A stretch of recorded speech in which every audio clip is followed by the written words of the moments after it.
مصطفیٰ آ گیا ہے۔ اللہ اللہ، اور میرے نبی نے فرمایا اے لوگو، جب بچیاں تمہارے گھروں میں آتی ہیں تو تم تو سوچتے ہو پریشانی آ گئی، مصیبت آ گئی، معاذ اللہ۔ نہیں نہیں، ایسا نہیں ہے، بلکہ میرے نبی نے فرمایا اے لوگو، جب بچیاں گھروں میں آتی ہیں تو رحمت لے کر آتی ہے، اور جب جاتی ہیں تو جنت دے کر جاتی ہے۔ بلکہ ایک روایت 2 منٹ میں ذکر کر دوں، مکہ کی سرزمین پر میرے مصطفیٰ ایک مکان کے باہر سے گزر رہے تھے، صحابہ اکرام بھی ساتھ تھے۔ حضور رک گئے، رکنے کے بعد صحابہ سے ارشاد فرمایا ہے میرے صحابہ، میں اپنی آنکھوں سے دیکھ رہا ہوں کہ اس مکان کے اندر رحمت کے فرشتوں کی پوری کی پوری بارات داخل ہو رہی ہے۔ رحمت کے فرشتوں کی پوری بارات، یعنی فرشتے جوک در جوک داخل ہو رہے ہیں۔ تو صحابہ عرض کرنے لگے یا رسول اللہ علیہ السلام، ایسا کون سا کام اس مکان میں ہوا ہے کہ رحمت کے فرشتے آ رہے ہیں؟ تو میرے حضور نے ارشاد فرمایا اے میرے صحابہ، اس مکان کے اندر ایک بچی پیدا ہوئی ہے، اور بچی یہ اللہ کی رحمت ہے، تو اس رحمت پہ مبارکباد دینے کے لیے پروردگار عالم اپنے فرشتوں کو بھیج رہا ہے اور کہہ رہا ہے فرشتوں جاؤ، اور جانے کے بعد اس گھر والوں کو مبارکباد دے کر کے آؤ کہ مبارک ہو، تیرے مکان کے اندر بچی پیدا ہوئی ہے، اللہ کی رحمت آ گئی۔ سبحان اللہ، یہ کردار ہے میرے نبی کا۔ اے مسلمانوں، تو ایسا کردار اپناؤ، ایسی گفتار اپناؤ، ایسا انداز اپناؤ، ایسا طریقہ اپناؤ کہ حضرات محترم زمانہ دیکھنے کے بعد کہے کہ ہاں یہ مصطفیٰ جان رحمت کے غلام ہیں۔ جب میرے نبی نے اپنی زندگی گزاری اور زندگی گزارنے کے بعد ایک عروہ نامی شخص میرے حضور کی خدمت میں حاضر ہوا، آخری پوائنٹ بیان کر رہا ہوں، اس کے بعد صلاۃ و سلام ہوگا۔ حضرات عروہ آئے، اور آنے کے بعد حضور صلی اللہ علیہ وسلم کا دیدار کرنے کے لیے آئے تھے، دیکھنے کے لیے آئے تھے کہ مسلمانوں کے رسول کیسے ہیں، سبحان اللہ، مسلمانوں کے پیغمبر کیسے ہیں۔ وہ اپنے دل میں سوچ رہے تھے کہ اتنے بڑے پیغمبر ہیں، اتنا بڑا نام ہے، تو شان و شوکت کے ساتھ بیٹھے ہوں گے، عالی شان تخت لگا ہوگا، بڑھیا ڈبل بیڈ پڑا ہوگا، گدے لگے ہوں گے، آس پاس غلام کھڑے ہوں گے۔ لیکن عروہ آئے، اور آنے کے بعد جب اس مقام پر پہنچے تو حضرات محترم کیا دیکھتے ہیں کہ پھٹا لباس ہے، چٹائی کا بچھونا ہے، اور کھجوروں کی چھالوں پر لیٹے ہوئے ہیں میرے اور آپ کے نبی۔ اللہ اللہ، لباس پھٹا ہوا ہے، صحابہ میرے نبی کے قریب کھڑے ہیں، شایان شان کے ساتھ کھڑے ہیں صحابہ۔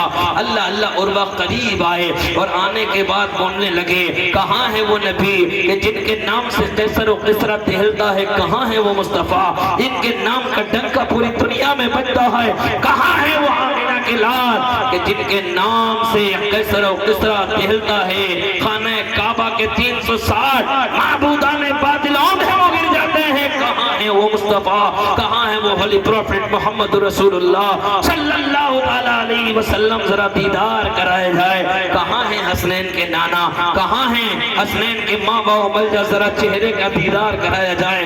اتنا سننا تھا، صحابہ کی آنکھوں میں آنسو آ گئے، بولے کونین کے مختار یہی تو ہیں، مکی مدنی آقا یہی تو ہیں، مصطفیٰ جان رحمت یہی تو ہیں، شمع بزم ہدایت یہی تو ہیں، نوشہ بزم جنت یہی تو ہیں، یہی تو ہیں جن کا نام جنت کے اندر نظر آتا ہے، یہی تو ہیں ان کا نور آدم کی پیشانی میں نظر آتا ہے، یہی تو ہیں ان کا نور ابراہیم علیہ السلام کے صلب میں اور پیشانی میں نظر آتا ہے، یہی تو ہیں جن کا نور حضرت عبداللہ کی پیشانی میں اور حضرت آمینہ کے بطن میں نظر آتا ہے۔ اللہ اللہ، اتنا سنا، صحابہ کرام کی اتنی بات سنی، عروہ اور آگے بڑھے۔ عروہ کو کیا پتا تھا کہ مصطفیٰ کی زندگی کیا ہے، سبحان اللہ۔ ابھی تو کسی شاعر نے کہا ہے کہ گرچہ پیٹ پہ پتھر سونے کو چٹائی ہے،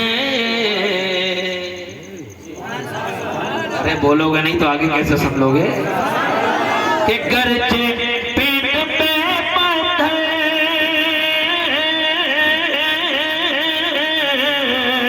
سونے کو چٹائی ہے، مالک دو عالم ہیں، ہاتھ میں خدائی ہے، مالک دو عالم ہیں، ہاتھ میں خدائی ہے۔ اور ایک شعر یہ کھوپرا والوں کے نام کہ بزم مصطفیٰ تم نے جس جگہ سجائی ہے۔ قاری فرمان صاحب ماشاءاللہ ان کی محنت ہے اور آپ کا تعاون سبحان اللہ کہ بزم میں یہ میری آواز نکل رہی ہے، یہ حافظ شاہ جمال اللہ کا کرم ہے سبحان اللہ۔ انہوں نے پنڈت کو زبان چسا کے حافظ قرآن بنا دیا۔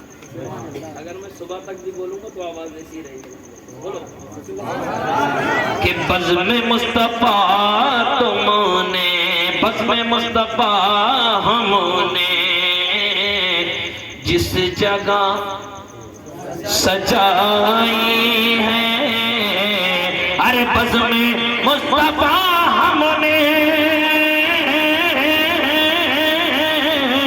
جس جگہ سجائی ہے، جس جگہ سجائی ہے، وہ اس میں میرے آقا کی روح پاک آئی ہے۔ ارے نعرہ لگا دو، دیکھ رہے ہو، نعرہ لگاؤ، نعرہ نعرہ تکبیر، نعرہ تکبیر، نعرہ تکبیر، رسالت، رسالت، اعلیٰ حضرت، اعلیٰ حضرت۔ ماشاءاللہ نعرہ لگانے والا ایک ہی نوجوان ہے، اللہ اس کی عمر میں برکت میں عطا ہو۔ اور تم بھی گانے تو خوب سن رہے ہو نوجوانوں، بوڑھے نہیں نوجوان۔ کان میں لیڈ لگانے کے بعد بستر میں لیٹا ہے، باپ سوچ رہا ہے بیٹا سو گیا، لیکن باپ کو کیا پتا کہ اڑتی چڑیوں کے پر گن رہا ہے۔ بہت غلط۔ نبی کا نعرہ سیکھو، قرآن سیکھو، نعت سیکھو، تلاوت سیکھو، علماء کی عزت کرو، ادب و احترام کرو، اپنے امام کی خدمت کرو، عزت کرو۔ علامہ صاحب قاری صاحب موجود ہیں، ان کی خدمت کرو، مولانا رفیع صاحب، ہمارے عمران صاحب، جتنے بھی علماء ہیں آپ کے سروں کے تاج ہیں سبحان اللہ۔ تو بزم مصطفیٰ ہم نے جس جگہ سجائی ہے، اس میں میرے آقا کی روح پاک آئی ہے، اس میں۔ اور آخری شعر سماعت فرمائے، بغداد کی سرزمین پہ چلو، غوث اعظم کے نام پہ کہہ دو سبحان اللہ کہ ہم ہیں غوث اعظم کے، جو غوث اعظم کا ہوگا وہی بولے گا سبحان اللہ۔ ہم کو چھیڑتے کیوں ہو، ہم ہیں غوث اعظم کے، ہم کو چھیڑتے کیوں ہو، ہم ہیں غوث اعظم کے، ہم کو چھیڑتے کیوں ہو، ہم کو چھیڑتے کیوں ہو، ارے سنیوں کی طیبہ تک آج بھی رسائی ہے، سنیوں کی طیبہ تک آج بھی رسائی ہے، سنیوں کی طیبہ تک۔ تو عروہ آگے بڑھے اور حدیث کا ٹکڑا سنو، بولو سبحان اللہ۔